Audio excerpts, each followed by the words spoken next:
sometimes you overamp, blast too big, and you're like, okay, next time maybe I'll tone it back a little bit, listen to something chiller.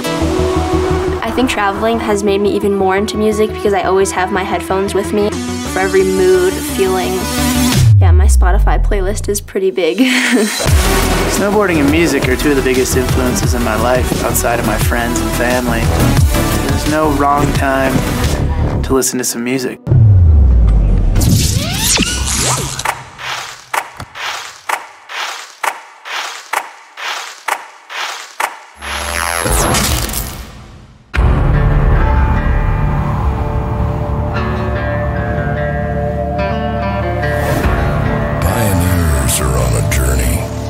Most just cannot begin to understand. The path is off the map, uncharted and undone, where only the strong endure. The test is internal. The test is vital. The test is a quest for something new and meaningful.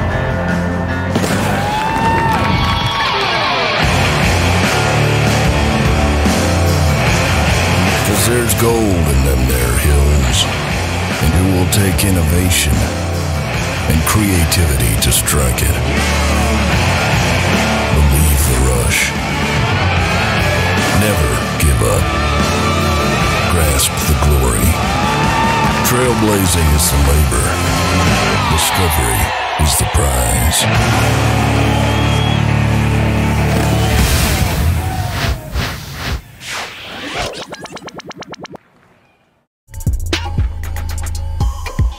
Just another beautiful day in the Rocky Mountains, the 11th year of the Dew Tour, and Breckenridge, like peanut butter and jelly, they go together so well on a picture-perfect day as you get a good look at the Modified Super Pipe. Just coming up in a matter of moments, it'll be the Women's Ski Modified Super Pipe presented by Toyota.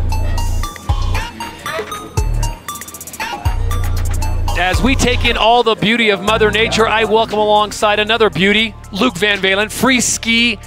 I just free ski everything. You're kind of in that whole movement, Luke, and you are really an icon in the world of free skiing. Do you mind if I say that? Yeah, that's fine. I'm just a man who loves a sport. You know, I'm a man who loves an activity. I'm a little bit obsessed, minor obsession. A man in motion. Luke, first of all, I got to talk to you about, we are so set today with a field of 8 very talented athletes. The women are going to go at it in the Ski Modified Super Pipe presented by Toyota. Yes. So much talent there, but the conditions, does it get much better than this? I mean, when we looked at the forecast, when it was snowing and just profusely puking massive flakes on, I believe it was Thursday morning, Wednesday night, and then nothing but sun. It literally is just like the most perfect environment imaginable for all this. Everything is aligned perfectly for a great week of competition. As we said, it is 11 years of the Dew Tour coming to Breckenridge, Colorado. It is a marriage made in heaven.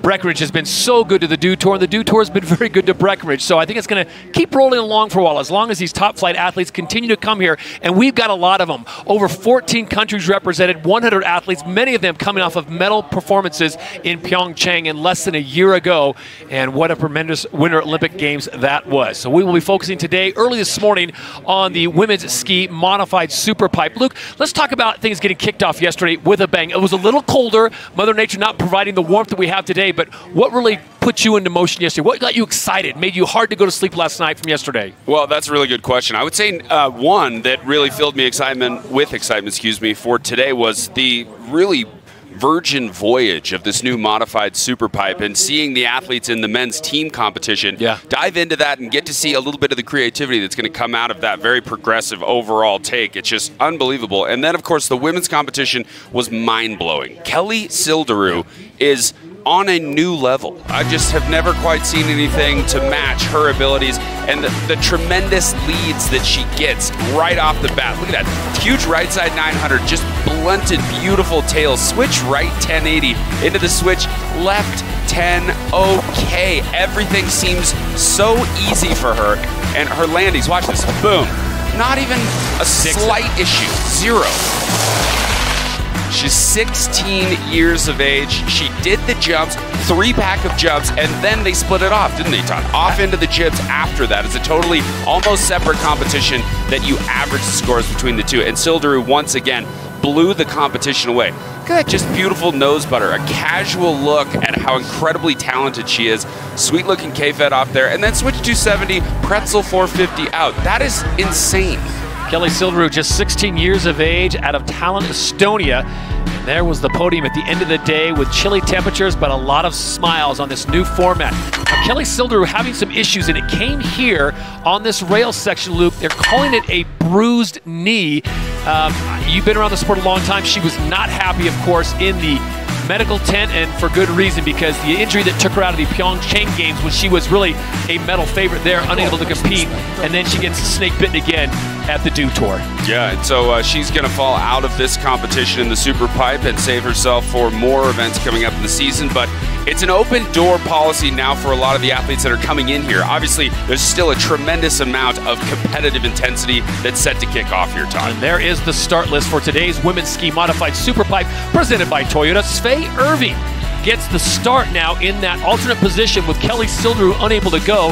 16 years of age out of Winter Park, Colorado. More on her as she progresses down through this modified super pipe. Rachel Carker, Abigail Hansen, Annalisa Drube, and then some really heavy hitters, those last four with Britta Sigourney, Devin Logan, Maddie Bowman, and of course, Olympic gold medalist Cassie Sharp wrapping things up out of Canada. Absolutely. It's going to be exciting to see Devin Logan coming into this competition. She's always been a double threat in both slopestyle and superpipe, and that's going to be exciting because this modified superpipe incorporates some of the different features that you might see in a slopestyle course. So I think Devin's going to probably have a new lease on her opportunity to maybe step up into that top spot, but never forget we've got 2 Olympic gold medalists in this round. All right, take us through the format, Luke, and what the judges will be looking for. Okay, so the 5 scoring judges, the one head judge that kind of looks over them, highest and lowest scores are dropped, and the best single run counts. So each athlete has 3 opportunities to hop into this pipe and showcase their skills. 3 runs, only your best count. 22-foot wall, that gives you a super pipe, 300 feet long.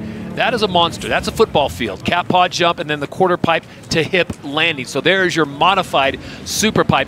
It wasn't that a super pipe was just good enough and impressive enough. They had to go ahead and modify it and throw some more at these athletes because it's all about what? Progression. It's all about progression, and it's all about fun as well. The more I speak to the athletes throughout the weekend, the more I realize that this is truly an opportunity that they're just taking to have a smashing good time.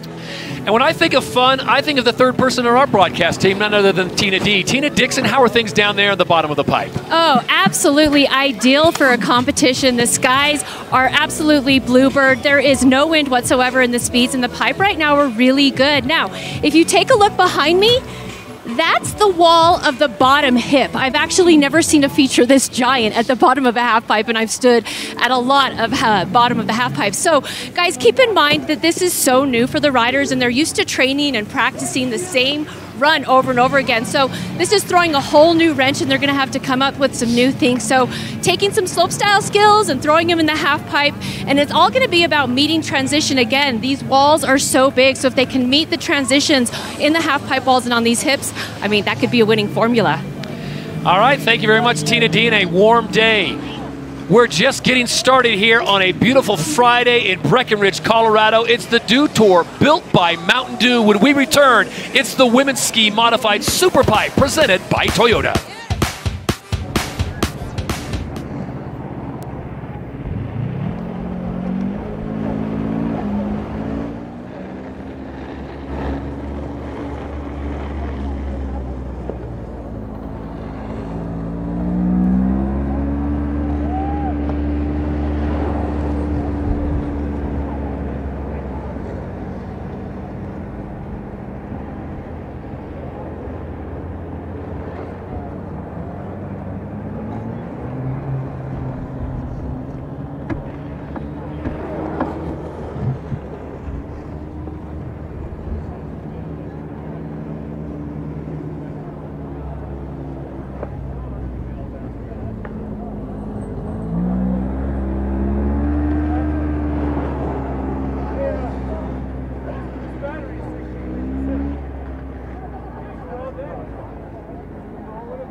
Welcome back to Breckenridge, Colorado. This is the 11th year of the Dew Tour presented by Mountain Dew. Todd Harris, Luke Van Valen, and Tina Dixon with you as we get set for the Women's Ski Modified Superpipe, of course presented by Toyota. Picture perfect day, blue skies, temperatures are already warming up. Luke, much warmer than yesterday, and I've noticed one thing throughout my years of covering sports. When the athletes are happy and the conditions are good, you see great things. That's a fact. I don't really have to add anything at all to that statement. That's just the way it goes. You can see there's no wind throwing you off in the air. You can really relax into your boots and just do the thing that you've been training to do. Well, these athletes have been training all summer and fall long, and now it is go time. This is the second major event, and really, the Dew Tour is in a class all by itself. Last week was the warm-up, the appetizer down the road at Copper Mountain, and now they get ready for the big show. It is the 11th year of the Dew Tour. There is the start list. Remember, it's 3 runs, but only your best run counts, so there's a lot of strategy. Do you come out and lay down something simple early and clean and put a good score on the board, or do you get the pipes, the legs, the poles, everything warmed up, and then let it all hang out for run number 3? There you see the edifice that is the Modified Superpipe here in Breckenridge, and we are set to go. A youth will lead the way. 16-year-old Faye Irving out of Winter Park, Colorado gets the nod. And if you're just joining us, Kelly Silderud injured yesterday, unable to go today, so young Miss Irving will get the shot to shine here. The first run of the day here in Breckenridge, Colorado. Luke, you got to be a VIP to be dropping in first in Breckenridge and get the fresh stuff, and she's getting that honor here. And to come out from an athlete perspective as an alternate and dive straight into the finals is pretty much unheard of. Oftentimes you'll have to work your way through like a qualifying round or something of that nature, but Svea just dropping right into the finals. She's just got to get it in gear and maybe has experienced a little more relaxation in the run-up to this event, so that can contribute positively in some cases. Switch down the pipe 720, a little bit hung out, and not quite any indication of a grab on that particular trick. Remember, judges are looking for amplitude, progression, you know, the things that really get you to the podium are execution, landings, of course, and coming out on that tombstone to cat's paw. She swung hard on the spin and landed a little bit sideways. Lost both shoes on that particular deal. She has a modified yard sail in her first run. Remember, she gets 2 more runs and only the best score counts. So for the 16-year-old Luke, she will go back up, figure out what went wrong here. But you see the lines. There are so many. This is a blank canvas, so to speak, for these athletes to do really whatever they want. They've taken the super pipe and modified it, and now it is just a thing of beauty. It really is, and a little bit of struggles up in that particular run on the front end, just spinning like a top in the switch 720, getting that around. And right here, of course, the first look at Mr. T. That's an alley-oop 360, so she turns her body uphill first when performing that spin. Drops down into the pipe. Now, this is just a classic super pipe right here. The athletes have about 3 hits to incorporate those big tricks, which they've been training for in your traditional super pipe action. So she comes in down to the bottom, and now things change. You got to fly out of that half pipe and into a regular park feature style landing. So she needed to transition, her body right there, but she does not get to that straight up and down position to be able to come into the plane of that well-manicured landing. So she comes up a little short there. The bindings do exactly what they're intended to do. Too much torque on there, and they release. She slides away. So Svea Irving, the 16-year-old out of Winter Park, will get 2 more cracks at this modified super pipe, looking for a top score. As we head back to the top of this thing of beauty, Rachel Carker set to drop in. She's 21 years of age, out of Erin, Ontario. You wonder where Erin is? Well, it's about 57 miles northwest of Toronto. She's had no Olympic experience, so to speak. So Copper last week, Luke, was her first FIS competition of the season. And here she is now in the big show at the Dew Tour. And making her way into that professional level event in Copper Mountain, the first time that I've personally seen her in the final of a major event. Big, beautiful alley-oop 3 mute, solid grab, looked very good, super popping. Remember, amplitude, speed equals amplitude, and there's some right there. Nice big inverted flare mute. She's getting the grabs too, reaching down with the right hand right there for the safety grab on another flare into the corked 900, 2.5 spin, so really solid tricks throughout her run so far. Just a straight air up over the cat's paw right there, not probably going to contribute positively too much to her score. And then, she hits the quarter pipe up onto the hip landing, and she didn't get enough pop right there. And when we say pop, of course, we're indicating the fact that she's got to push out off of the wall. to get back into the landing, and she hits the top, the coping, and that is a very icy, very firm environment for her to be landing upon. So let's remind everyone at home, though, Luke, that it is 3 runs, only the best score counts as we take a look at this first offering from Canadian Rachel Carker. Oh, just a beautiful 360 mute grab right there. It's kind of a 270 if you're a stickler for physics, but we'll call it a 3. Nice mute, made famous by Johnny Mosley. And right here, big, beautiful backflip 180 mute grab. Excellent execution overall, and then into the right side version of that trick. Right flare with the safety grab, and then big corked 7 right here. Looked so good in the air, but just not quite the pop that she needed. You can see she drifted onto the top of the coping.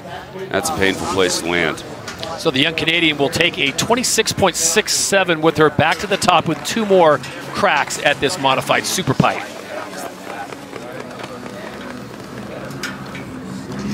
Mammoth Lakes brings us Abigail Hansen, just 20 years of age, set to drop in on run number 1. Luke, I got to ask you a strategy question. If you're coaching one of these athletes here and the conditions are like they are right now, are you telling them go out there and just let it rip, or are you saying let's ease into this bad boy and maybe go for it on run 2 and 3? Well, that's a really good question, because I think at this point, Abigail Hansen can kind of see, okay, 2 athletes have already fallen. Maybe I should alter my strategy if I was thinking of totally going for it and just put a run down, because we're seeing some falling. Yeah, get a full pull and then build upon that. I always think that's a good strategy, but in some situations you really have to go for broke when competition's very much heating up. And we've heard this before, the judges take a little time to warm up too, so maybe this is a situation where Abigail Hansen, the judges, they're jonesing to put some good ink down, and they have been mired so far with a 23 and a 26 from Irving and Carker, so this becomes the 3rd athlete to come down, looking, as we said, for that full pull top to bottom. That's right. 720 up top, back-to-back 5s, and then the switch 3 down below. She's got to get something right here. Just a 180 popping up and over, and Abigail Hansen from Mammoth Lakes. Now, if you've ever skied Mammoth, you know that in order to get to the pipe, you actually have to ski through the park. So she should have some of those skills that can help on the slope-style side. Full pull right there. Maybe she just wanted to get one to her feet. Locked everything down in that half pipe, that 300-foot section of vert. And alley-oop 360 safety grab. You can see her hand right underneath, grabbing the bottom of the ski on her right side. And very, very well done. She can add a little bit more there. She loves the switch hits in the half pipe, so maybe a 540 up top in order to set herself up for those switch bits of activity in the 300 feet of vert. And there's a look up the belly of the beast. You see Mr. T at the very top, Luke. I mean, obviously it's a modified super pipe, but having that Mr. T feature early on kind of sets the tone. So if you're an athlete, what do you do there? How do you express yourself, and what is the thought process of, wow, what am I going to do on this very first hit before I even enter the pipe? You know, I think that that's a huge point, because any athlete will tell you the first trick that you do, say the first feature in your slopestyle course is a rail. If you nail that rail, it's going to set the tone for you mentally and physically coming into the rest of your run. So it's a super important opportunity, but it's also kind of like, you know, if you're going to roll the dice and do a really big trick, there's a chance you could fall and spoil the whole thing. So you really got to work that balance in there. 58.67 was the score for Abigail Hansen as we take a look at Annalisa Drew. Name should be very familiar to you if you've been following the sport at all. She has been around it for a long time, the 25-year-old out of Andover, Mass. 2-time Olympian, placed 9th in 2014, just missed the podium in Pyeongchang, finishing in 4th. She comes from a large family in Andover, just north of Boston. Oh, beautiful. Alley flat spin 540 right there. That's definitely the biggest trick we've seen so far on the Mr. T feature. Nice. Spinning like a top, as she is wont to do. Consistency with those big spins, and needing a little bit more pop coming up out. You can hear how firm that snow is now coming into the tombstone.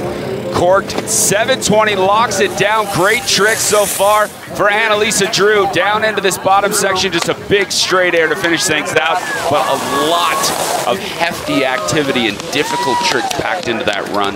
Well, for 13 years, Annalisa Drew was a competitive figure skater. She said, I just really like jumping and spinning around. Well, she showed that here. She certainly has the air awareness, Luke. And she gets in the air. She did get hung up on some coping a few times on the rails, but she was able to veteran ski out of it and survive. She turns her body up toward the top of the hill to start that trick off, reaches down for the safety grab, touched it just for a minute, we'll give it to her. Down into this run here. The right side 900, 2.5 spins, a little bit backseat, but then tees up another 900, and watch this, boom, right foot lands on top of the coping, but she holds on to it. This was a beautiful vaulted exit out of the pipe onto the cat's paw. Nicely executed, left side 720. No grab in there, and her 9s were missing grabs, but she put some big tricks to her feet. Annalisa Drew, a 45, which really surprises me. I thought that was the best run we've seen so far, but maybe the judges know what Annalisa Drew is capable of, and they expect much more from her. So she will take that 45. That will more than likely be her throwaway score. As we take a look now at Britta Sigourney. And wow, what a resume for this young lady. Britta Sigourney's been around the game for a while, and she is just 28 years of age from Carmel, California, originally 2018 Olympic bronze medalist in Pyeongchang, finishing 6th in Sochi. Yeah, Britta. Attended the University of California, Davis on a water polo scholarship, but she quit after a few months to focus on the skis. So she went from the liquid variety to the frozen variety, and I'm thinking she made the wise choice. Absolutely, she's won this event twice in the past. It's been a little bit since we've seen her on the top of the podium at Dew Tour, but perhaps now is the time. Huge laid out backflip. A little bit backseat on that landing, but holds on to it down and into the pipe, her bread and butter. Big straight air to kick things off. And there's a left side 900. Good trick. We'll see a lot of those throughout the day. Common to see the 900 teed up and knocked down. And she is probably, and you know, a little bit unhappy maybe with the landing on that backflip up top is kind of the suspicion that I have in mind, because she did a straight air on the first hit. Annalisa Drew did a straight air down at the bottom and received a low score. So judges are probably wanting to see tricks on every feature in this course. So Britta Sigourney will use that as a warm-up training run. Her score will probably not crack that of Abigail Hansen's 58.67, which is relatively pedestrian. Luke, I got to bring this point up because these athletes are so impressive. Look at this, the start, but it's not just about the aerials, spinning left and right. And we've had this conversation many a time. It's like if you're right-handed, riding with your left hand. Your natural way of spinning and your unnatural. Totally. You have to basically completely relearn all the tricks that you know in one direction in the other way. And it's very challenging. It's frustrating because your mind knows it maybe to the left, but learning it to the right is this whole different experience. And so the athletes that can make them look very well have done that through arduous training and trampoline time, and then trying it on snow, and being able to spin in both directions is not an easy thing. And we can see Britta Sigourney here opting just to spin to the left on her 2 tricks in the pipe. So her score, a 31.33. Again, 3 runs, only best score counts. And then there were 3, the final 3 to take their first run of 3. This is Devin Logan, 25 years of age, originally from Oceanside, New York. Not necessarily a big free-ski mecca, but she has made the trek out west, now residing in the lovely confines of Park City, Utah. The 2012 Dew Tour champion, 2014 Olympic silver medalist in slopestyle. So she is very talented, can compete in both pipe and slope. And D-Lo usually has a tune in her head when she's skiing. Alley-oop 360 right there. And Devin Logan, as I mentioned earlier in the show, she's a slopestyle and superpipe athlete. So something like this, a more creative, modified superpipe, definitely could play to her interests and abilities. Nice big flare into the 540 Japan. Well done. She's going to get 4 hits. So right side 540, we just talked about that. Very important to be spinning both directions. And a little straight air right there, not quite having the speed to capitalize on the opportunity in the cat's paw. And then an alley-oop down below. Pops a little 180 to finish things off. And Devin Logan, not quite the intensity or that aggression that we've seen from her in her runs, but the tricks she did perform were very smooth. But let's be honest, the 58.67, if she gets a 58.68, Luke, she goes into the lead. And that's definitely something that's within the realm of opportunity based on this run. So locks in the Japan grab right there. That left side 540, very smooth into the right side 5. So she's got that left and right combination. Super solid grab on that first left side 5. Didn't quite have the speed right there. Just kicked out a little shifty, and then down at the bottom, just kept it very mellow. Safety grab on that alley-oop. She pops it around to 3 right there. Maybe wanted a 3 at some point, but we'll see what she does in the next run. So Devin Logan waiting for a score there. You see the current standings thus far, as we mentioned. Relatively pedestrian for the talent that we have here in the final. A 58.67 leads the way. That's Abigail Hansen, the youngster out of Mammoth Lakes, California, just 20 years of age. And we're looking for a full pole with intensity, Luke. It's really going to be passing the eye test. You're going to know the leading run when you see it. Yeah. Devin Logan may slide into there, but it's probably not going to be the best run of her day. It's a 55.33. So she comes up short. D-Lo will go into second place for the time being. Had the switch 540, back-to-back switch 5. So Abigail. Final two competitors, and they are very good. Maddie Bowman will drop first, and then it'll be Cassie Sharp. And how about this? Olympic gold medalist in 14, Dew Tour champion in 12, Dew Tour champion in 13, Dew Tour champion in 14. She pulled off the three-peat, the Pat Riley style three-peat at the Dew Tour, owning it. Has slowed down just a little bit, but let's not forget, Maddie Bowman's just 24 years of age out of South Lake Tahoe. And she is ready to bring it back on. She is a slow burner. She will start off, and then she will build to a roaring fire. Yeah, she's not someone to count out, even though it winds down to the third run. Maybe there's shadows on the jumps. She will hop into that situation and bring the heat. Classic little 360, pops the alley-oop 270, if you will.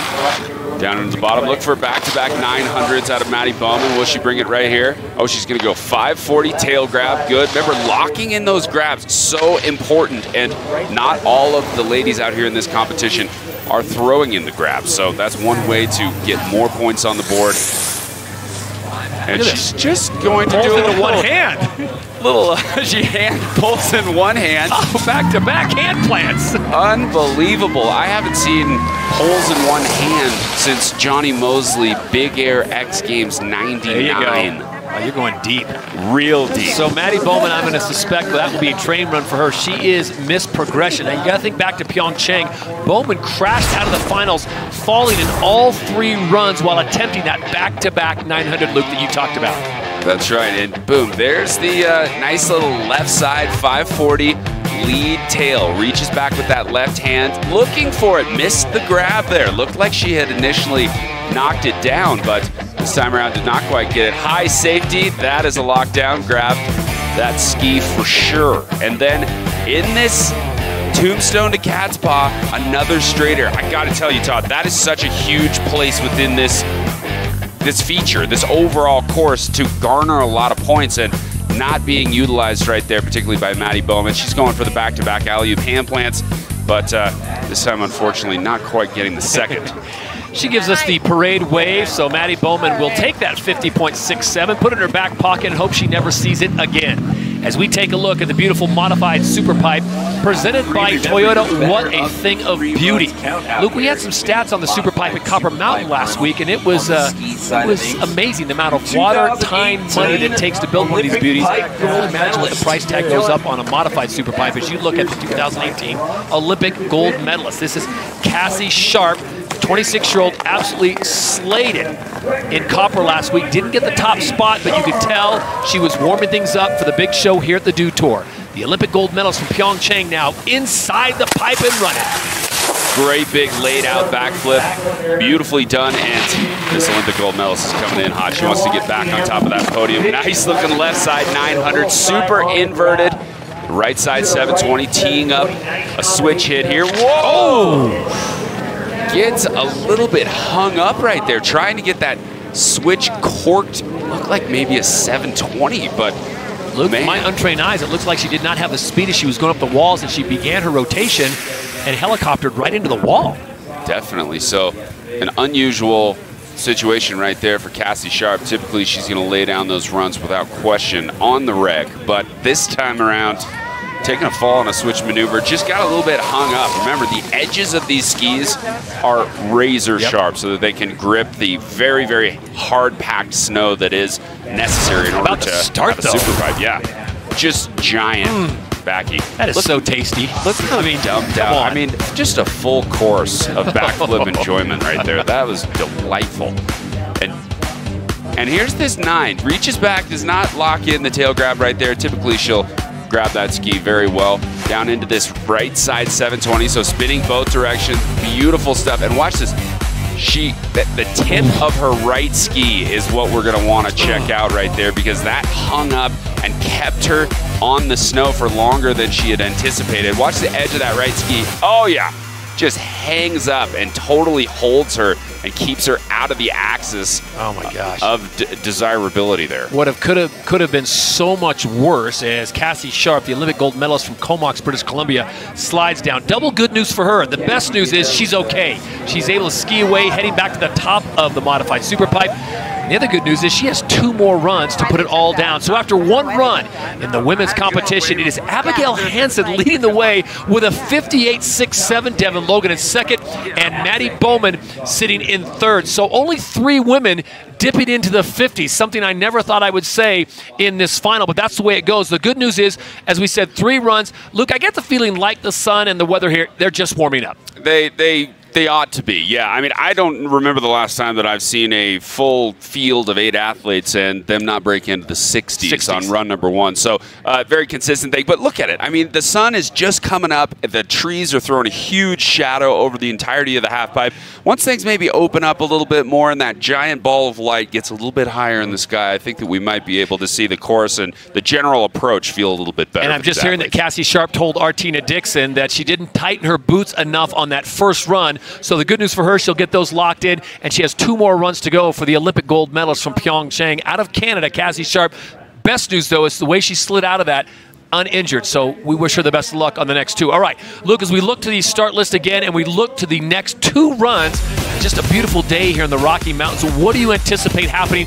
It seems like everyone got their warm-up or their training run out of the way. Yeah, it really felt that way. I mean, Britta Sigourney, she sort of bailed out on her run after the backflip went bad. Devin Logan can definitely add some heat to the fire. Maddie Bowman, probably not going to do the hand plants again. Yeah, probably not going to do the hand plants again, I would imagine. And then Cassie Sharp, just a simple mistake, and she went down, but man, I definitely think that she's going to absolutely crush, no question about it. And this is not the demo reel that the ladies would like us to show, but this is pretty much the telltale of the early offerings. Yeah, here's a look at what went down on round 1 here.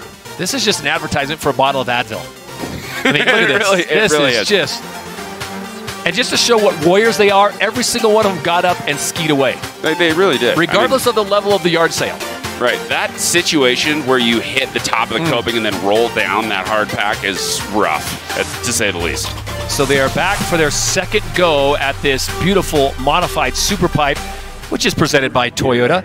It'll be Svea Irving out of Winter Park, Colorado, the 16-year-old. The first crack at it. She'd love to throw away that 23.33. Knows what to expect now, Luke. I think the goal for her probably is a full pull with a little more amplitude and then really go at it on run 3. Definitely. And I think she could benefit from lining up that 720 that she had on the tombstone out to the cat's paw landing. I really feel like she's one of the only people that's really utilizing the opportunity to garner some points in that zone. Nice left 360, locks in the Japan grab. There's the down the pipe 3, teeing up the switch 720. Oh, and again for the second run, both skis come ejected. Looks like she came down tail heavy on the coping right there, and those toe pieces released. You can see that the heel piece of her binding is still engaged. The tip of it is still popped up, so her toe piece is released, and typically that'll happen if you're super heavy on your tails and just really splints and forces your skis downwards. But it does take a major amount of torque, Luke, for this to happen. So let's look at it again. Where did things go wrong? So she just didn't quite get the pop that she needed. She's going to land tail heavy, and boom, both skis. And you know, I don't know that that was an equipment malfunction at all. That looks like she could potentially tighten the bindings a little bit more. But overall, very nice takeoff.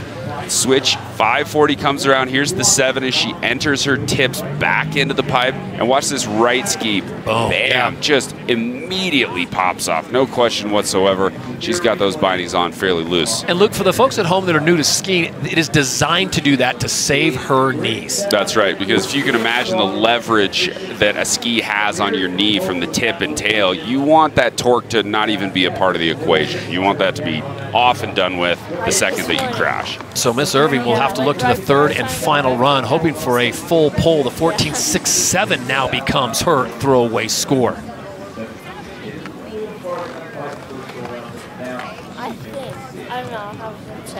Rachel Carker set to drop in. 21 years of age, out of Erin, Ontario. She qualified in this field of 8. Remember, Kelly Sildaroo was in the competition but hurt her knee, unable to go. So Svea Irving got the nod to pop into that 8th and final position. And here we go, second run for Rachel Carker out of Canada. Yeah, that's a beautiful, just a nice, beautiful, clean opening. I think if she lands this run, she's going to dip into first place without question. The back-to-back flares, super solid, well grabbed on the first one. The second, maybe slapping the safety. Nice looking 900, great re-entry. Now down into this tombstone. Needing to take advantage of that with a trick. Needs to pop right here if she wants to get this 720 back in, and nails it this time around. I think that's the best run that we've seen landed so far, Todd.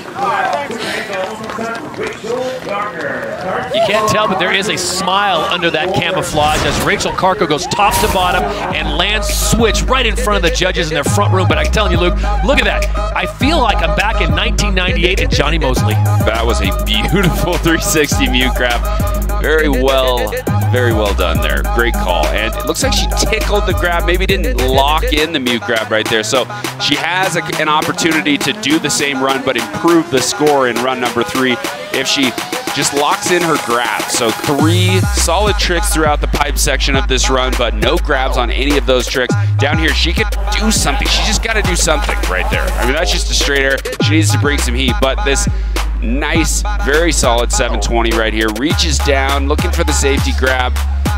Maybe a boot grab there. So cleaning up the grabs on everything except that top 360 where she absolutely buckled and locked that baby in will be beneficial for her in the next run. And there is the Canadian smile because her score came in as an 83.67. So Rachel Carker, not only a full pole, but a great score for her, and that becomes the mark to beat. Remember, it's 3 runs, only the best score counts.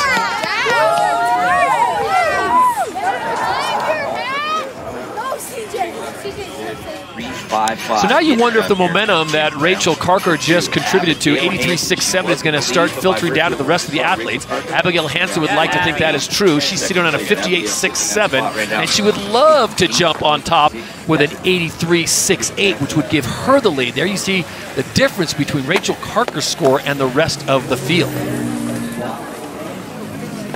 Well, it creates that margin of filler space in there, and the athletes definitely wanting to hop into that zone. The podium is starting to come into shape. You got to be in the 80s, most likely, if you want to enter that zone. And Luke, while we're talking about style, and these athletes certainly have it today, I got to mention the bibs. The Dew Tour bibs this year, I think they used every crayon in the box for those, and they're a thing of beauty. They truly are. Well played. Nice looking 720 right there. She had the lead coming out of first runs. Looking to improve here. Switch down the pipe, 540, getting 4 hits, similar to Devin Logan. There's the switch 3. Something right here would be beneficial. Just goes for the mute grab. Once again, that is a feature that is dying to be tricked upon. Down the pipe right there, if you will. 360, safety grab, puts the landing gear down. That one will post. I think she'll improve upon her 58.67. How much is the question. I definitely do not think that that's going to break through to the upper 80s. The judges, obviously, Luke, when they see a straight air, they're saying missed opportunity. Missed opportunity, and a situation where the athlete was kind of playing it safe. So they won't necessarily be docked, but they're not filling the margin with the opportunity to lock in some points. So, but that's a speed issue right there. She got 4 hits in the pipe, but even though she's not hitting the tombstone portion of the takeoff, she could still just dump a little 360 out and benefit. Just maybe a 180. Give us a backflip. Yeah, how about a truck driver? Let's do something complex. 65.33 is the score for Abigail Hansen. So as Luke said, it is an improvement off of 58, but nowhere near the 83.67 laid down by Rachel Carter. Annalisa Drew, next athlete to drop in. Out of Andover, Mass. As we mentioned, a large family in Andover, just outside of Boston. As a child, she went skiing each weekend with her cousins at Loon Mountain in New Hampshire. That's Todd Richards' neck of the wood. Oh yeah, that's Scott Hibbert, throwback ski side of things. But that's definitely you got to watch out. You want to get whacked by a wicked hot bitch. Come on, Anna. Beautiful.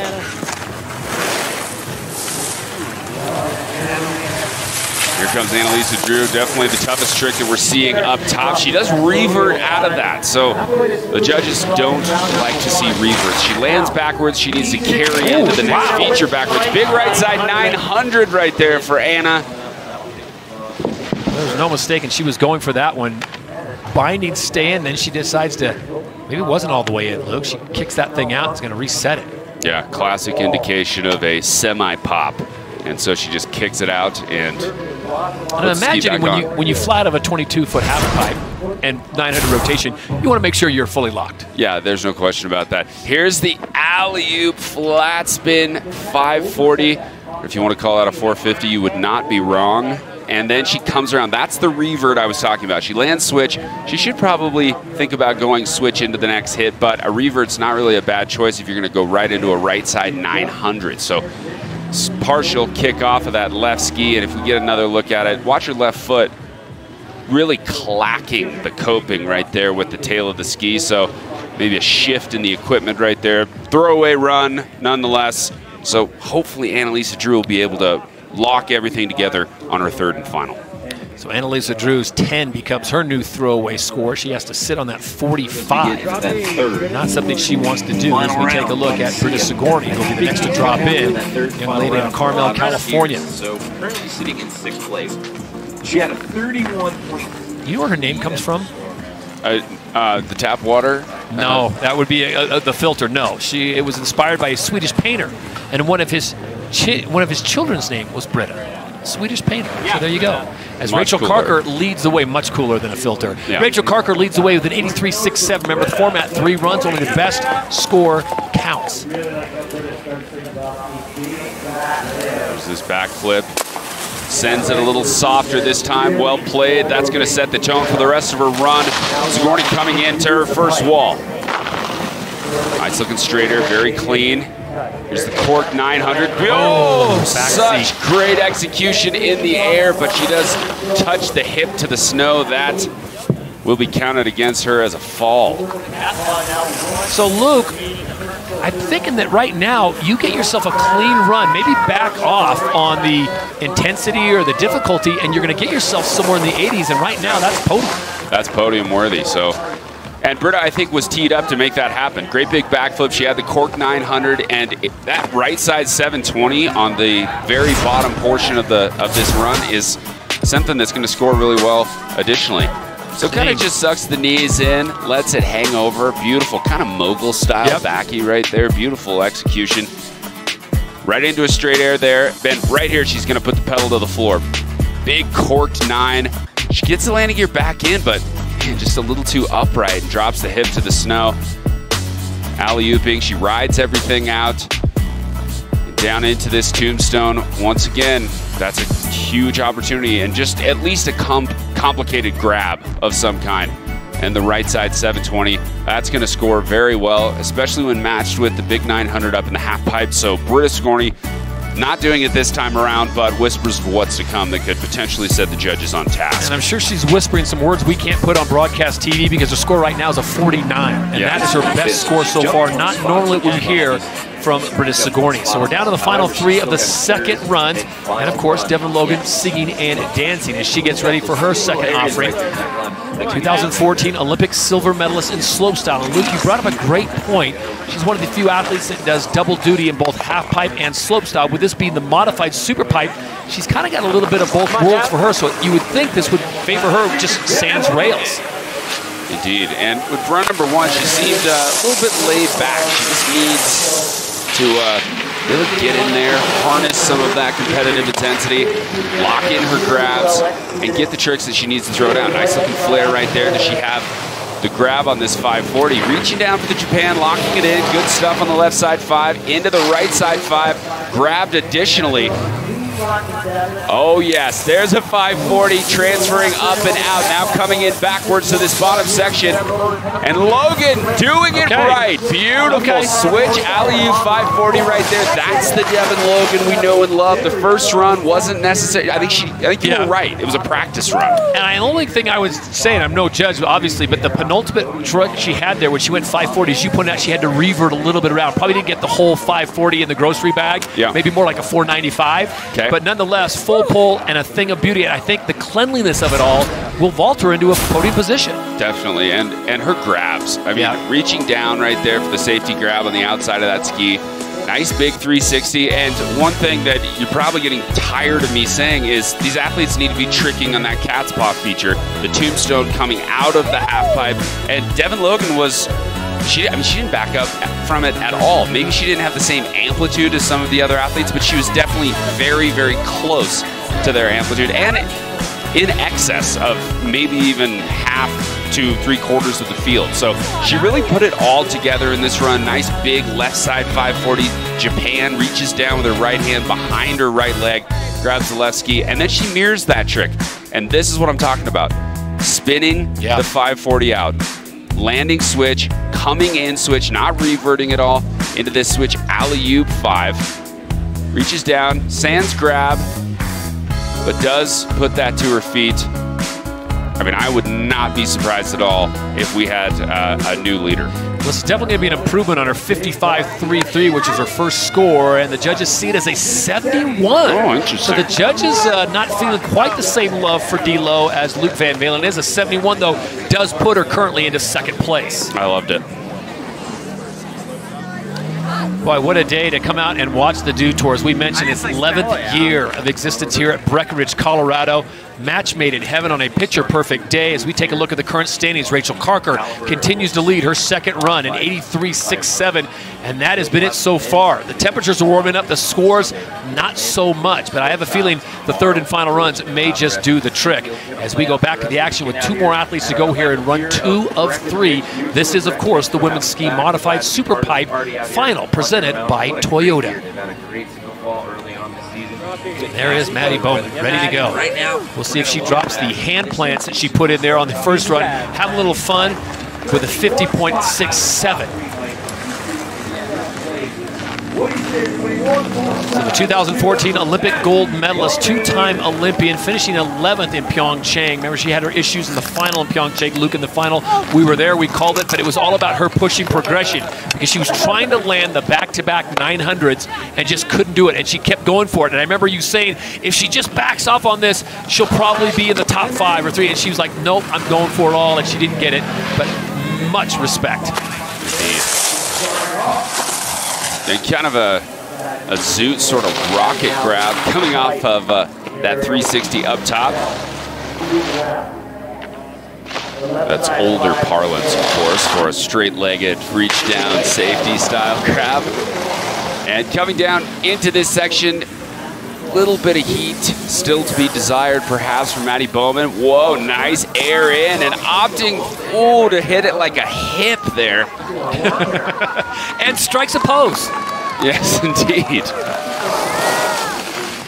Yeah, an interesting run right there. Once again, some of those straight airs that she's incorporating, maybe the judges are liking it. Rachel Carker with a straight air out on the cat's paw where Devin Logan threw a 540, and I might stand corrected. Perhaps they just want to see a smooth overall undertaking. And reaching down, not quite locking in the rocket style grab, rocket safety, straight legged. Is that a one-handed truck driver? It's kind of like a one-handed truck driver. And yeah, I mean, I guess you could call it, it's just a high safety of sorts. But, you know, back in the day, way in the beginning, Freeze Magazine put out an ad and they said, here's what all the grabs are called. And one of them was a rocket. And that's most similar to what she, whether or not we so you're still call it a harkening back rocket. to the old template. I'm taking it, I'm going way back, buddy, way back. Throwback Thursday was yesterday, but Luke's bringing it on Friday. And there was the Zoolander pose as she slides down to the bottom of the modified super pipe, smile on her face. 23.3 is not going to do her any good, so she'll hold on to the 50.67 and 67, I should say, and she will look to the third and final run. Speaking of final runs, this will be the final run of the second round in the women's competition. And this is Cassie Sharp. Why is she important? Well, she's a 2018 Olympic gold medalist from Pyeongchang in the half pipe. Came up second last week at Copper Mountain, just down the road at the first Grand Prix of the season. Just warming things up for the Canadian, and here she is. Look, I think she had all the makings. She had the ingredients of one fine baked good. And now if she can just leave that souffle in long enough and not let it fall, she's going to probably be top 3. Nice big backflip, just slung out, super laid out throughout. Here's the 900 tail. Left 900 getting the grab on that. Gets it, and then the right side 720, teeing up the switch. 7 should have it this time around. Gets it, rides it out. Not total completion on the rotation, but definitely landed the trick. Judges will give it to her. Reaches high safety right there, now down into the bottom. Down the pipe, if you will, or onto the hip landing, right side 360. Good looking landing, and the most important item to discuss is full pull. Full pull. Now, the good news is it's going to be a monster improvement over 23.67, I should say. I don't know if it's going to be good enough to overtake Rachel Carker's 83.67, but you be the judge. Beautiful, huge laid out backflip right there. Brings the landing gear forward. Slight over rotation, but she holds onto it. Look for the grab right on the tip of the tail. Gorgeous grab on that left side 900. Here's the right side 7. Locks down the landing right there, and not a ton of speed, but she still gets the switch cork 7 around. And then she's just going to slide up and move down into that lower section. Look how low she is. Look at her head. Yeah, dude, 6 inches maybe from the coping right there. And oh, did she drag the hip? We'll know when the score comes out from the judges there whether or not she did. So Cassie Sharp will improve to the tune of a 69 even, and she will slide herself into second place. So after 2 runs, it looks like this. It is still Rachel Carker leading the way, as the Canadians are looking very strong early on as Cassie Sharp slides into third. Devin Logan holds on to second with a 71. But look, not to be critical, but I know what these ladies can do, and an 83, a 71, and a 69 does not seem like the scores we normally see for the top 3 on the podium. Yeah, that's definitely true. I mean, typically we're seeing the upper 80s for a lot Even of these a low athletes. 90. Yeah, definitely. Cassie Sharp, Maddie Bowman. I mean, these are 2 athletes who have won virtually every Superpipe competition hand over hand over the years. Britta Sigourney as well. So these are really low scores, and I think, you know, the progression that's necessary in this modified Superpipe is something that's still got some of these ladies wondering, all right, how do I get that score I'm looking for? We know it's not the conditions, because as Tina reported, the conditions are picture perfect. The weather is warm, the sun is out. Do you think it's the modified aspect of the Superpipe that has them maybe out of their normal flow, their normal rhythm? I think so. And I mean, Rachel Carker, one thing she's doing, she just boosted on that first hit. She's also doing the pipe tricks the judges love to see. Beautiful 900 right there. She's got great amplitude. And then this left side 720 down below. She crashed on run number 1, but in the second run, she just was flawless. Very clean throughout. One more run to go before we get to that. Let's check in with Tina Dixon.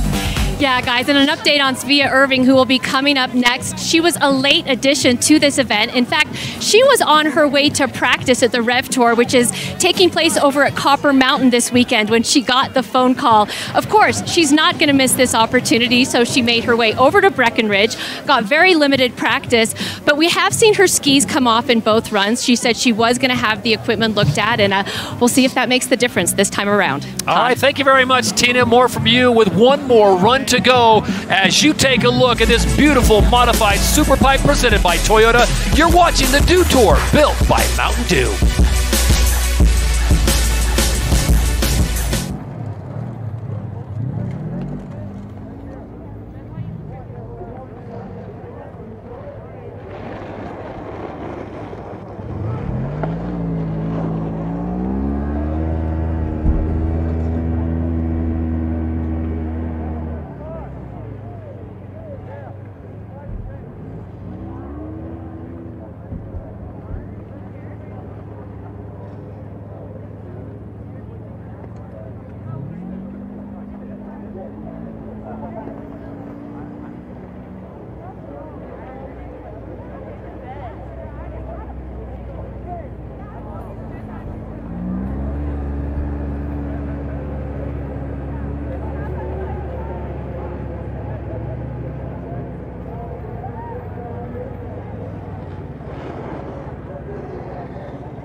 Welcome back to the 11th year of the Dew Tour here in Breckenridge, Colorado. Todd Harris, Luke Van Valen, Tina Dixon with you on a picture-perfect day. They call this a Chamber of Commerce Day because if you're going to sell your city, this is when you want to bring people to your town. Breckenridge has never looked better. Fresh coating of snow came just less than 48 hours ago, and now it is groomed and ready to go. And a big shout-out to the folks that put together this beautiful modified super pipe, the technical crew, the TV folks, the internet folks, my man Sergio getting the monitors going. I mean, we are really top to bottom locked in with the 18.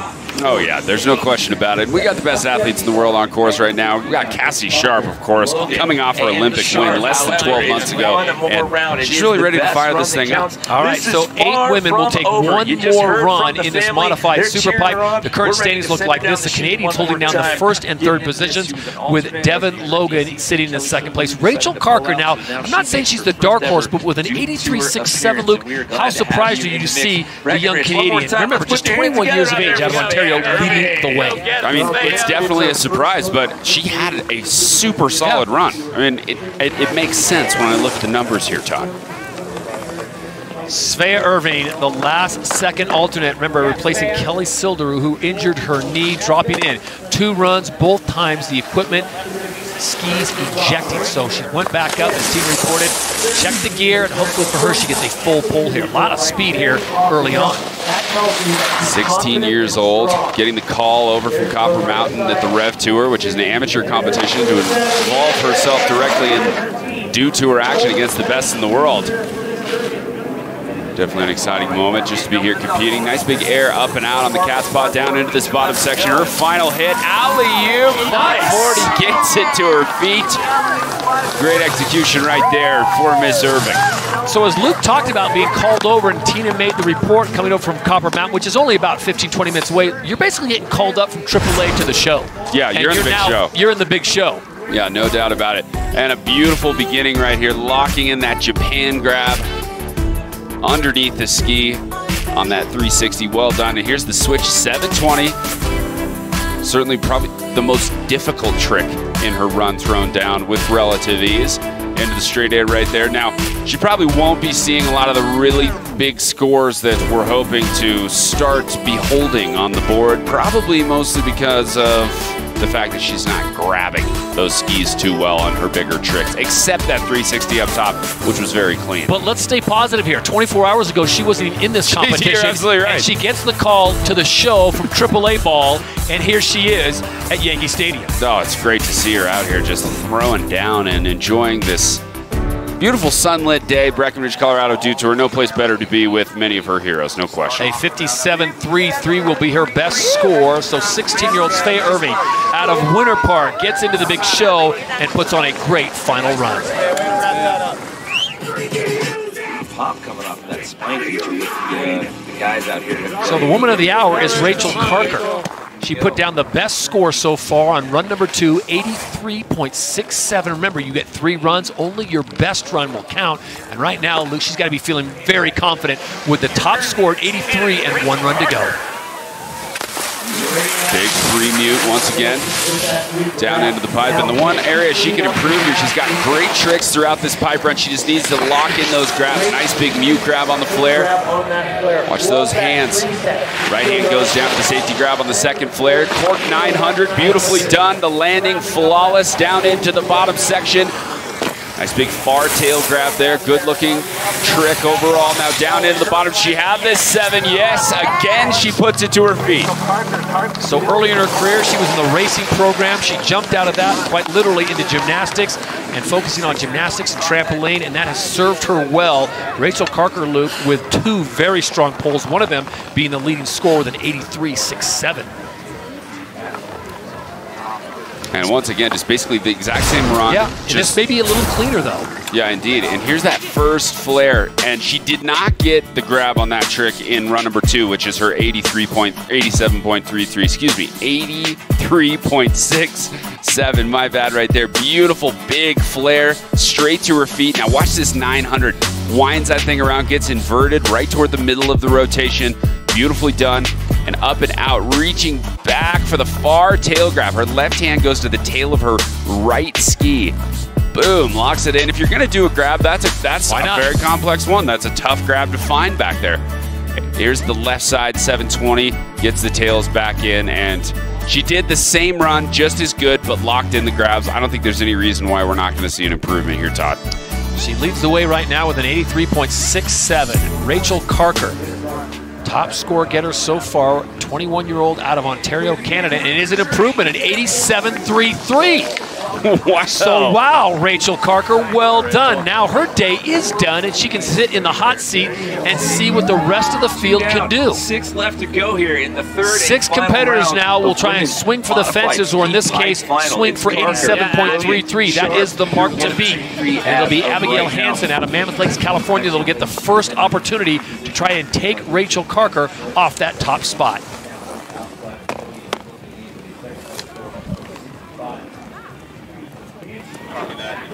Well, Abigail Hansen came in initially posting the highest score after run number 1, but now has been pushed off the podium.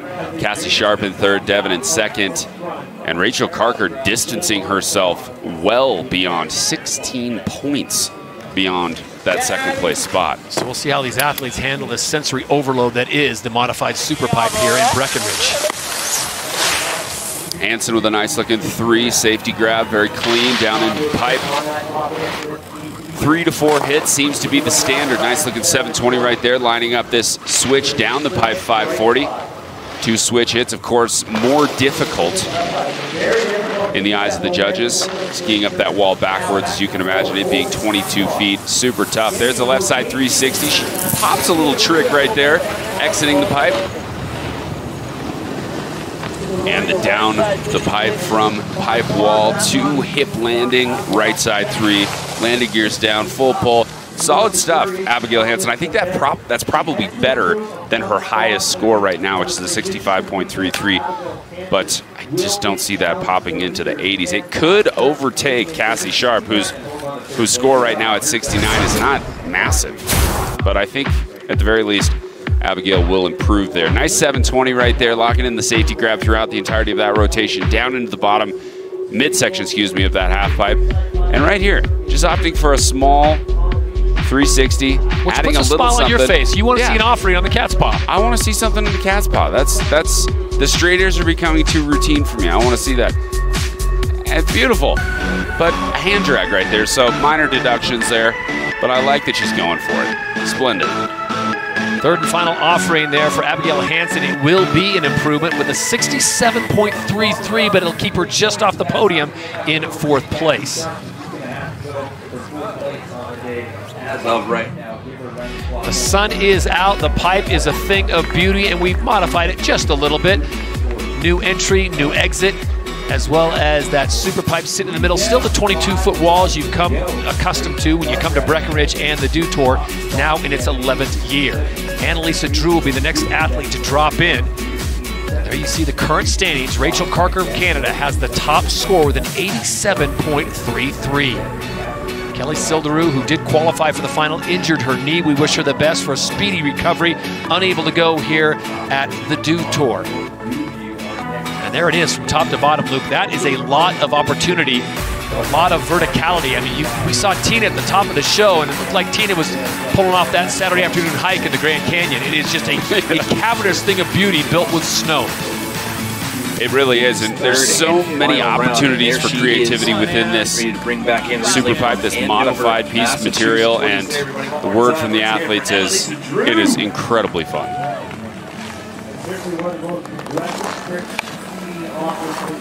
So the 2-time Olympian Annalisa Drew, placing 9th in 2014 in Sochi, finishing just off the podium in Pyeongchang in 4th place. Here she is on her last run, Annalisa Drew of the USA.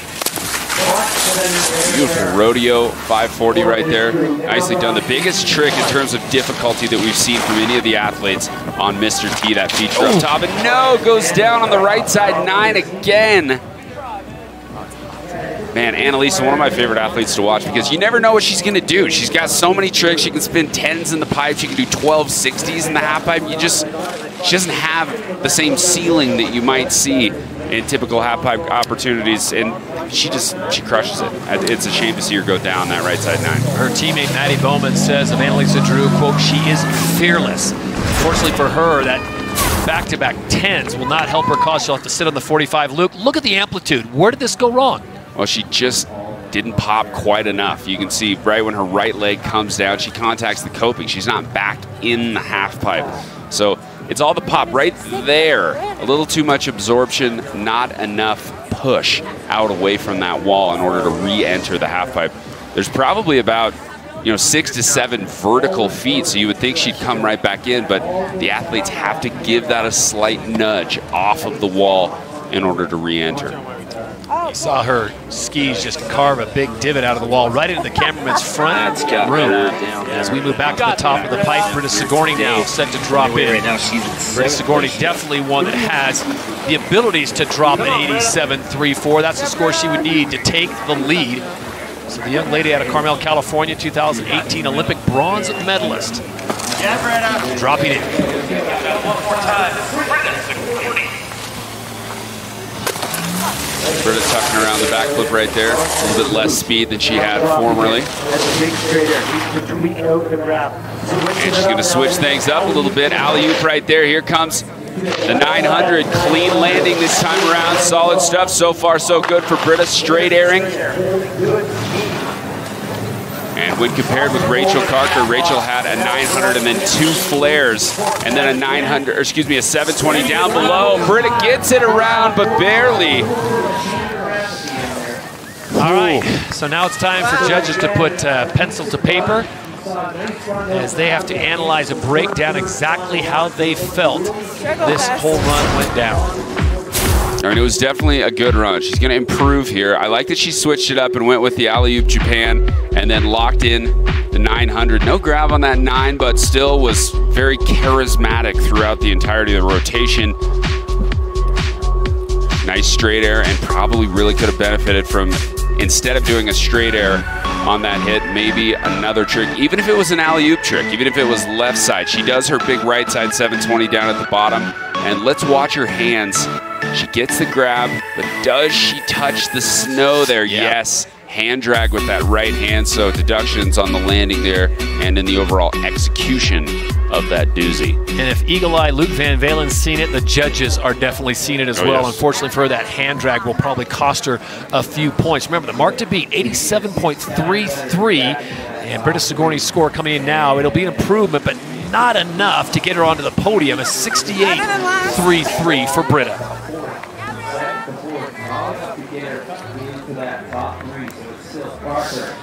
Rachel Carker leads the way, 87.33. Luke, while we have a moment with 5 athletes still to drop in, let's take a look at this leading run so far and break it down one more time and tell the folks at home why this run garnered the points it did. Well, because she's adapting to the course. I mean, this isn't your traditional super pipe. I mean, this is a modified pipe, and there's a lot of different opportunities, a lot of different style jumps, but she gives the judges the bread and butter of what they want to see in the super pipe. Back-to-back flares right there, and then she dumps out a really solid 900. The 360 mute grab up top was gigantic.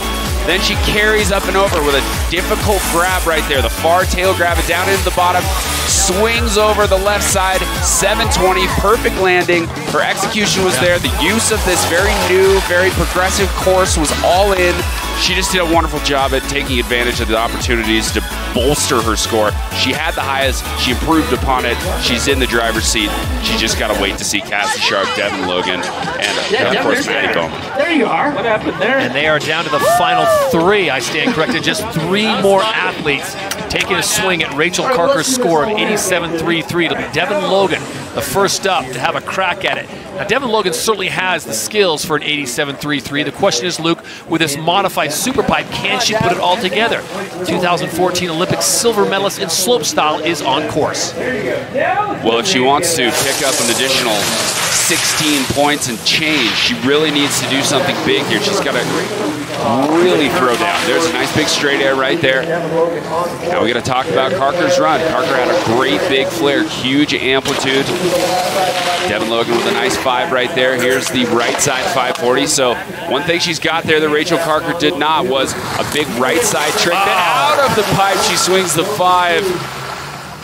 But in her desires to stomp that, nothing but despair, Tom. Dare I say she was bitten by the cat paw, because she came out and the ski ejected. It was a stylish little exit from the super pipe, but unable to ride it out. Well, Todd, I don't want to be that guy, but you can't be bitten by a paw. You can be mauled by a paw. Or scratched. You can be scratched. But the paw is connected to the rest of the cat, which would bite you.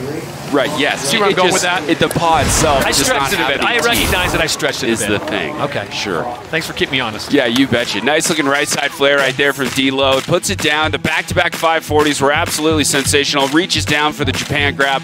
Locks it in. She's so good at incorporating grabs into all her tricks. The right side fiber was solid as well. And then coming up out of this tombstone, mauled by the cat's paw. I couldn't have said it better than Luke Van Valen, feline aficionado. Here it is one more time, straight on. Oh, have a gander. Just a little bit sideways right there, and just yanking the inside of that edge of the left ski and sending that beautiful piece of wood cord goodness off into the distance. So Devin Logan will hold on to the 71, which she laid down on her second run. The good news for Devin Logan, she's currently in second place with just 2 athletes to go. Will she stay on the podium? Maddie Bowman will have something to say about that. Maddie Bowman has had her issues today. We've seen her do double hand plants. We've seen her lose some equipment. We've seen her strike a pose, Zoolander style in the bottom corral.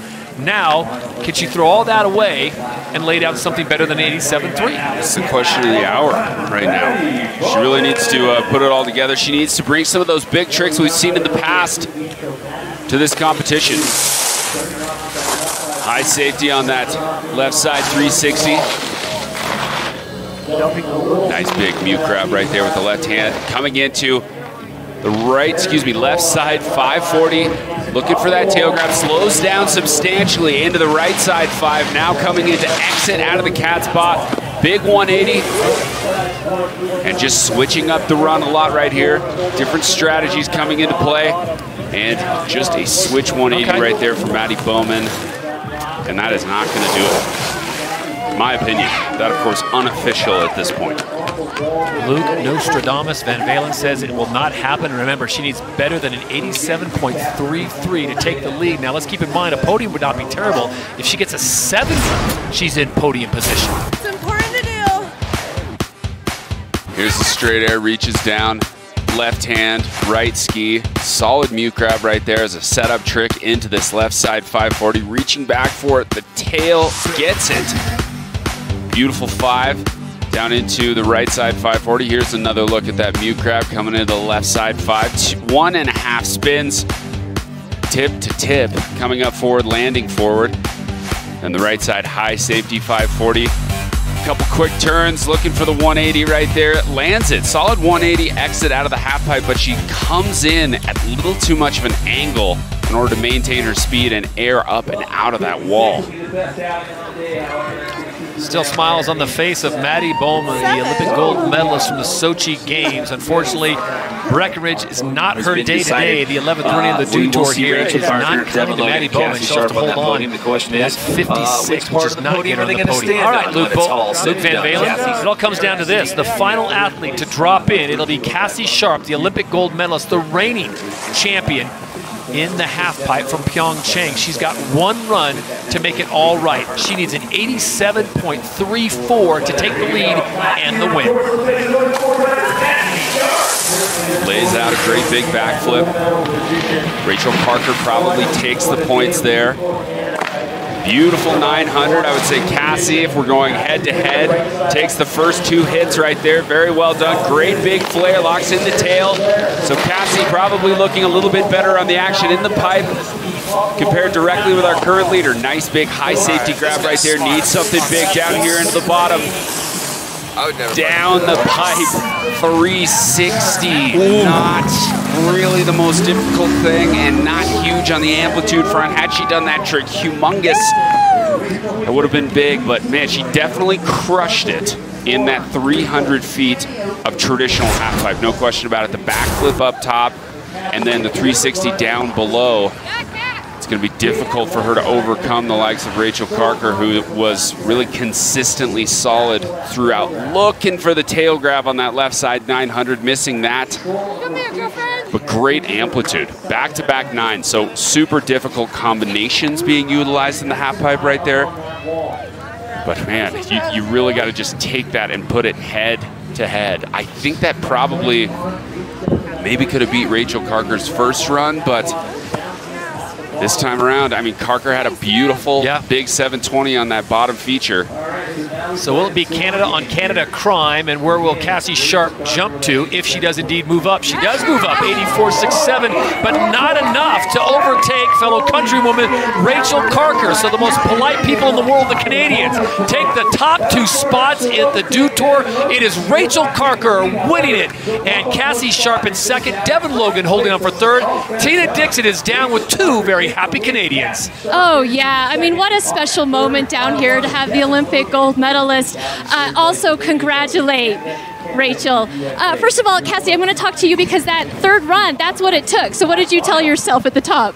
Man, this young gun here, she's just giving us a run for our money. I just knew I had to match something that she was doing. That switch cork stab wasn't working out for me today, so I just figured go with what I know and bring it back to my basics and just try to put one down clean. Yeah, fantastic third run. And Rachel, get over here.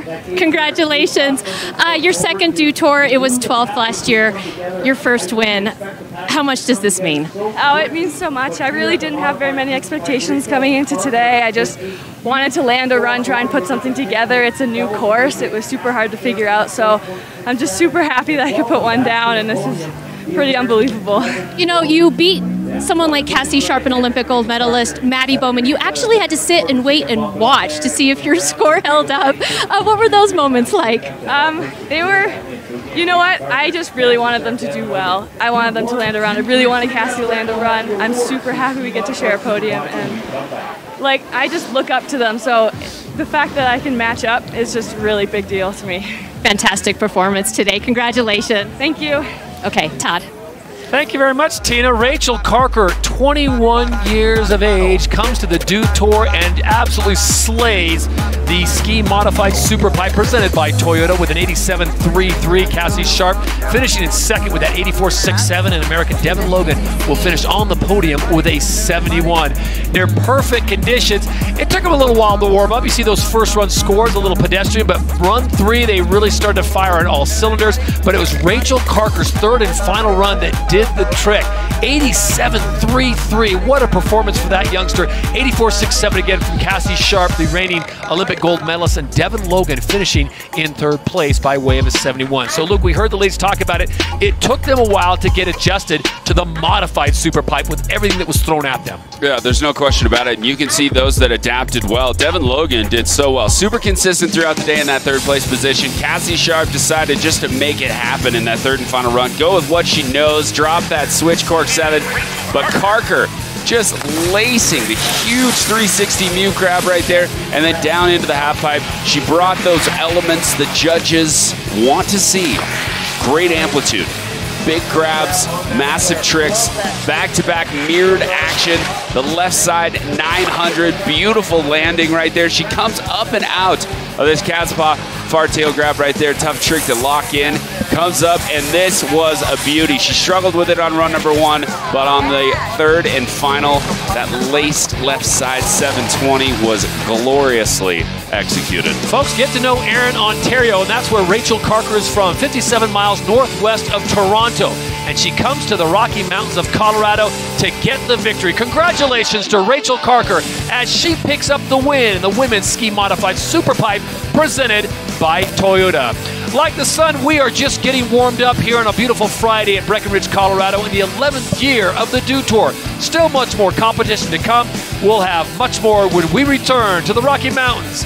As we step aside, this is the Dew Tour presented by Mountain Dew.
Welcome back to our coverage of the Dew Tour, now in its 11th year here at beautiful Breckenridge, Colorado. If you aren't here, why not?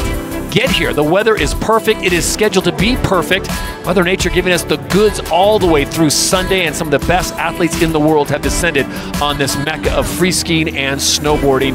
It is just a place to be this time of year. Pre-Christmas, you got to be at the Dew Tour. You really do. I mean, it's gorgeous. It's like that classic winter wonderland. There's snow on the trees. You ski through the woods. It's one of those glorious environments, whether you know, you're interested in snow or not, you can really enjoy it. You can stay inside by the fire and have a hot cup of cocoa and look out on this delightfulness. You read my mind. As you take a look at both the slopestyle course and the modified super pipe, which we just saw Rachel Carker slay with an 87 plus to get the victory for the women.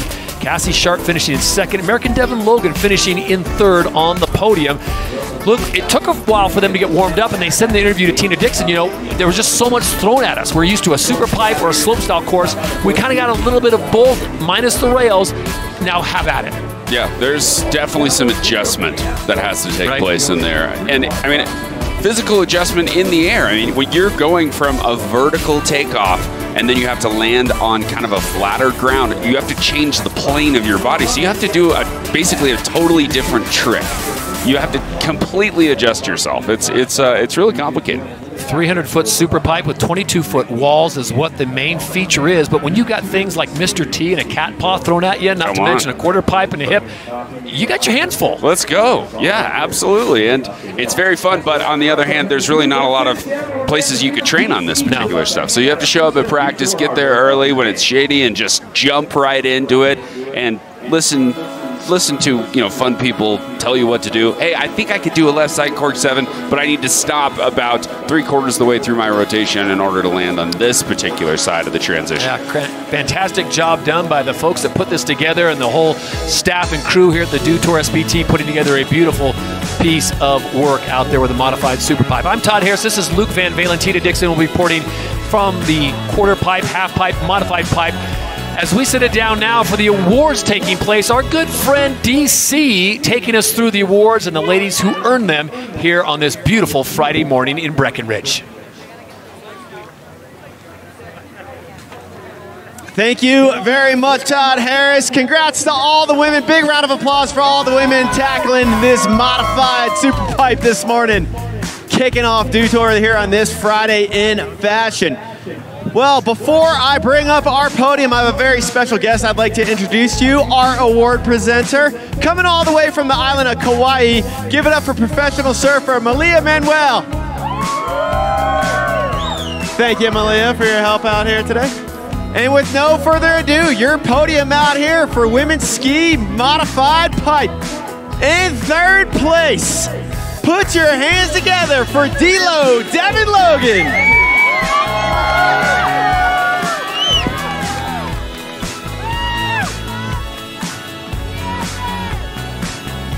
One more time, let's hear for your third place finisher, Devin Logan.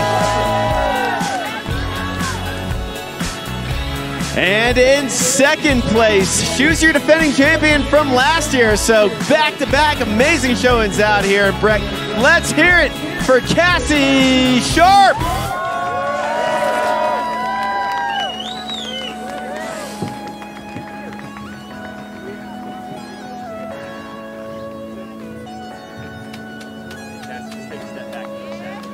One more time, let's hear it for your second place finisher, Cassie Sharp. And your DEW champion this morning out here for women's ski modified pipe. Her first time on the podium here at DEW Tour. So give her a big round of applause for Canada's Rachel Carker.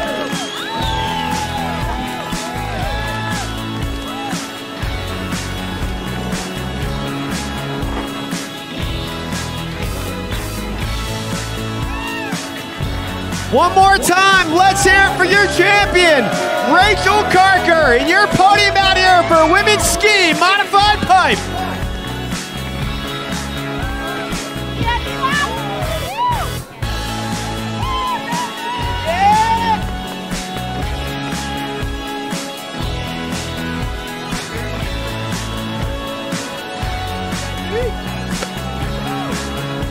What's up, everybody? Happy Friday! We are live here from Breckenridge, Colorado, and this is DEW Tour Live. I am your host, Chris Cote. I am joined by Elena Height. Thank you so much for making your way about a quarter of the way up the mountain here to be on the show today. Happy Friday to you, Elena.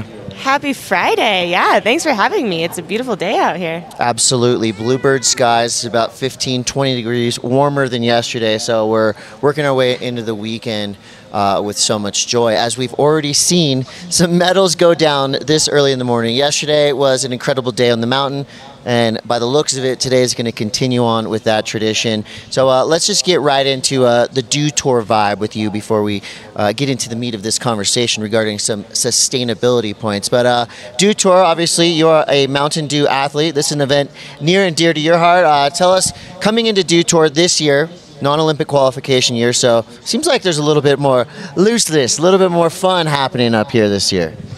Yeah, for sure. I am not competing this year. I am here rooting everyone on, and it's definitely really cool to see the vibe with the modified half pipe, especially people really having fun.